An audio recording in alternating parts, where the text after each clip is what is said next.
संस्कृत राष्ट्रभाषा बननी थी। डॉक्टर अंबेडकर ने संस्कृत को राष्ट्रभाषा बनाने के लिए प्रस्ताव भी पास किया। उनका प्रस्ताव फेल किसने कराया? नेहरू जी ने। भारत का जो झंडा डिजाइन हुआ था, नेशनल फ्लैग, वो भगवा कलर का था, उसमें ओम लिखा हुआ था, भगवा झंडा ओम निशान। किसने विरोध किया? नेहरू जी ने। दूसरा झंडा डिजाइन हुआ, भगवा रंग का झंडा, उसमें वंदे मातरम। किसने विरोध किया? नेहरू जी ने। भारत का जब नेशनल एंथम डिसाइड हो रहा था, राष्ट्रगान, तो सब एक मत से कह रहे थे क्योंकि पूरा पूरा फ्रीडम स्ट्रगल वंदे मातरम से हुआ है, तो हमारा जो राष्ट्रगान होना चाहिए वो भी वंदे मातरम होना चाहिए। किसने विरोध किया? नेहरू जी ने। और क्या किया? जनगण मन को राष्ट्रगान बनवा दिया। जब देश के नाम की बात आई तो ये हुआ, भाई भारत है तो भारतीय होना चाहिए, लेकिन India that is Bharat, Bharat का नाम इंडिया भी रखवा दिया। किसने? नेहरू जी ने। क्योंकि उस समय नेहरू जी की चलती थी, कांग्रेस की चलती थी, ज्यादातर मेंबर संविधान सभा में कांग्रेस के थे, तो नेहरू जी का एक तरीके से पूरा उनके ऊपर कंट्रोल भी रहता था।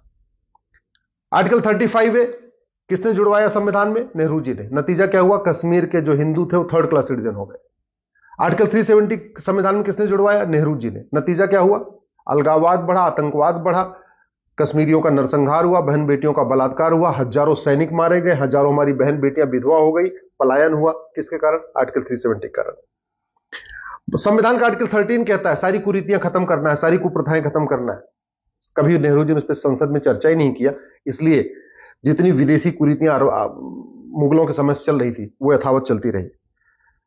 आर्टिकल 25 में एक प्रोपोगेट वर्ड किसने जुड़वाया था? नेहरू जी ने। नतीजा क्या हुआ? पूरे देश में धर्मांतरण हुआ और आज की डेट में 9 राज्यों में, 200 जिलों में, 900 तहसीलों की डेमोग्राफी बदल चुकी है। आर्टिकल 30 माइनॉरिटी का कॉन्सेप्ट किसके कहने पाया? नेहरू जी के कारण। अल्पसंख्यक बहुसंख्यक का जो खेल चल रहा है, जो तुष्टिकरण चरम पे है, वो संविधान में एक आर्टिकल 29-13 जो माइनॉरिटी शब्द आया उसके कारण है। और इसके मूल प्रणेता, इसके डिजाइनर कौन है? नेहरू जी। कभी नेहरू जी ने जो गुलामी के नाम चल रहे हैं भारत में उसको हटाने का प्रयास नहीं किया। एक भी गुलामी का नाम नेहरू परिवार ने नहीं हटाया। एक भी गुलामी का निशान काशी, मथुरा, भद्रकाली, भोजशाला, अटाला, अयोध्या, जितने भी है, एक भी जो गुलामी के निशान है उसको रिस्टोर करने की प्रयास नहीं किया। एक भी गुलामी की कुरीतियों को खत्म करने के लिए नेहरू जी ने कोई प्रयास नहीं किया। एक भी गुलामी की कुप्रथाओं को खत्म करने के लिए नेहरू परिवार ने कोई प्रयास नहीं किया। गुलामी की शिक्षा जो मुगलों के समय से मदरसे चल रहे थे, अंग्रेजों के समय से मिशनरी स्कूल चल रहे थे, उसको किसने आगे बढ़ाया? नेहरू जी ने। गुलामी की जो चिकित्सा व्यवस्था है उसको मजबूत किया और भारत की चिकित्सा व्यवस्था को बर्बाद करने के लिए कानून किसने बनाया? 1954 में नेहरू जी ने। भारत में 1894 में लैंड एक्विजिशन एक्ट बन गया था। अंग्रेजों ने पूरे देश की जमीन मिशनरीज को बांट दिया था। मुस्लिम्स को जमीन नहीं मिली थी, हालांकि उसके पहले मुगलों समय में सारी जमीनें मुस्लिम्स को मिल चुकी थी, लेकिन फिर 1954 में वक्फ एक्ट बना के नेहरू जी ने वक्फ बोर्ड गठित कर दिया। भारत में गुलामी की पुलिस व्यवस्था बदलने के लिए कभी भी नेहरू परिवार ने प्रयास नहीं किया। गुलामी की कर व्यवस्था बदलने के लिए नेहरू परिवार ने कभी प्रयास नहीं किया। गुलामी की प्रशासनिक व्यवस्था बदलने के लिए कोई प्रयास नहीं किया। गुलामी की व्यापार व्यवस्था बदलने के लिए कोई प्रयास नहीं किया। गुलामी की नागरिक व्यवस्था बदलने के लिए कोई प्रयास नहीं किया। अंग्रेजों का जो कानून चल रहा था उसमें एक भी कानून खत्म करने के लिए कोई प्रयास नहीं किया।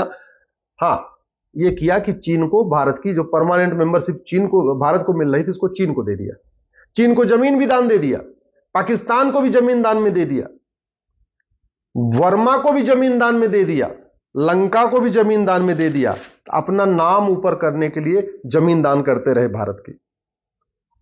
1975 में उनकी बेटी ने इमरजेंसी लगा दिया। 1976 में संविधान का जो बेसिक स्ट्रक्चर है वो बदल दिया। जो संविधान का प्रियम्बल है ना, उसको संविधान का बेसिक स्ट्रक्चर कहते हैं।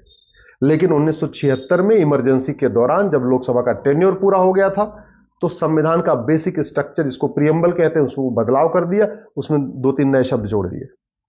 1984 में अलीगढ़ को माइनॉरिटी यूनिवर्सिटी का दर्जा दे दिया। ये पहली बार हुआ था कि भारत में किसी यूनिवर्सिटी को माइनॉरिटी डिक्लेयर किया गया था और यह काम इंदिरा जी ने किया था। 1985 में राजीव गांधी ने सिटीजनशिप एक्ट में एक सेक्शन 6A जोड़ दिया। सिटीजनशिप एक्ट में सेक्शन 6A जोड़ा और जोड़ के असम में लगभग 60 लाख बांग्लादेशियों को भारत की नागरिकता दे दी। याद रखिएगा, 1985 में, जब 1984 में जो चुनाव हुआ उस समय राजीव गांधी जी को 404 सीट मिली थी और अगले ही साल 1985 में सिटीजनशिप एक्ट में सेक्शन 6 से जोड़ दिया और असम में लगभग 60 लाख बांग्लादेशियों को नागरिकता प्रदान कर दिया। साबानो का फैसला आया, उसके अगले ही साल 1986 में अपने 404 सीट का उपयोग किया और सुप्रीम कोर्ट का फैसला पलट दिया। 1991 में कांग्रेस ने एक प्लेस ऑफ वर्शिप एक्ट बना दिया और हिंदू, जैन, बौद्ध, सिख के लिए कोर्ट जाने का रास्ता बंद कर दिया कि अब हम कोर्ट जाके अपने हमारे जो मठ मंदिर तोड़े गए थे, जो मुगलों के द्वारा तोड़े गए थे, उनको रिस्टोर न कर सके, उसके लिए 1991 में प्लेस ऑफ वर्शिप एक्ट बना दिया। हिंदुओं को आपस में बांटने के लिए, हिंदुओं को, हिंदू, जैन, बौद्ध, सिख को आपस में बांटने के लिए और मुस्लिम और क्रिश्चियंस को विशेष फायदा पहुंचाने के लिए 1992 में माइनॉरिटी कमीशन एक्ट बना दिया। 1995 में जो वक्फ एक्ट नेहरू जी ने बनाया था 1954 में, उसको वापस लिया और बहुत ही खतरनाक 1995 में वक्फ एक्ट बना दिया। उसके बाद फिर 2004 में national commission minority education institution act बनाया और उसके बाद अलीगढ़, पहली बात 1984 में अलीगढ़ यूनिवर्सिटी को माइनॉरिटी का दर्जा दिया। फिर 2004 में बाकायदा एक कानून बनाया और पूरे देश की यूनिवर्सिटीज को माइनॉरिटी यूनिवर्सिटी घोषित करना शुरू किया। जामिया भी उसी कानून के अंतर्गत हुई है। 2010 में एक कानून बनाया FCRA। उसका मूल उद्देश्य था कि जो भारत विरोधी शक्तियां हैं, माओवादी, नक्सली, अलगाववादी, कट्टरपंथी, जिहादी नेता, अभिनेता, लेखक, बुद्धिजीवी, पत्रकार, कलमकार जो भी देश के खिलाफ करते हैं, उनके NGOs को बढ़िया फंडिंग होती रहे विदेशों से, उसके लिए 2010 में FCRA बना दिया। 2012 में राइट टू एजुकेशन एक्ट को बदला, मदरसों को राइट टू एजुकेशन एक्ट के दायरे से बाहर निकाल दिया। इसका मतलब ये हुआ कि जो शिक्षा अधिकारी हैं, एजुकेशन ऑफिसर्स होते हैं, वो जाके ये ना देख पाए कि मदरसों में क्या पढ़ाया जाता है, मदरसों में कौन पढ़ा रहा है, मदरसों का सिलेबस क्या है, मदरसों का करिकुलम क्या है। इसके लिए 2012 में बाकायदा मनमोहन सिंह जी की सरकार ने, या सोनिया गांधी जी उसको सरकार कह लीजिए, उन्होंने राइट टू एजुकेशन एक्ट को ही बदल दिया। 2013 में वक्फ एक्ट को असीमित शक्ति दे दिया। 2013 में जैन को भी अल्पसंख्यक घोषित कर दिया। तो अगर आप ध्यान से देखें तो 53 साल राज किया कांग्रेस ने, उसमें 50 से ज्यादा ऐसे घटिया कानून बनाए जिसका मुख्य उद्देश्य था कि भारत की संस्कृति बर्बाद हो जाए, सनातन धर्म बर्बाद हो जाए, भारत धीरे धीरे गुलामी की ओर चलता जाए।